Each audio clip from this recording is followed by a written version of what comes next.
सोलापूर शहरातील NM Wadia charitable hospital आणखी एका महत्त्वाच्या टप्प्यावर पोहोचले आहे. डीमार्ट फाउंडेशनच्या सहकार्याने उभारण्यात आलेल्या 4 अत्याधुनिक ऑपरेशन थिएटरचे उद्घाटन रविवारी सायंकाळी 5 वाजता डीमार्टचे संचालक N भास्करन यांच्या हस्ते होणार आहे. गेल्या वर्षभरात हॉस्पिटलमध्ये मोठ्या प्रमाणावर आधुनिकीकरण करण्यात आले आहे. 74 बेड्सचा आंतररुग्ण विभाग, 30 बेड्सचे 3 ICU, प्रसूती विभाग, वातानुकूलित व स्वतंत्र रुग्ण कक्ष, dialysis centre, CT scan, pathology lab, अत्याधुनिक एक्स-रे व सोनोग्राफी सुविधा आणि 67 तज्ज्ञ डॉक्टरांची सेवा आता रुग्णांसाठी उपलब्ध आहे.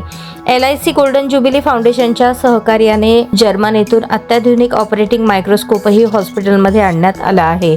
याशिवाय कॅथ लॅब, आधुनिक कार्डिओलॉजी विभाग, नवजात शिशु ICU, नर्सिंग कॉलेज आणि कॅन्सर उपचार विभाग सुरू करण्याचे कामही अंतिम टप्प्यात आहे.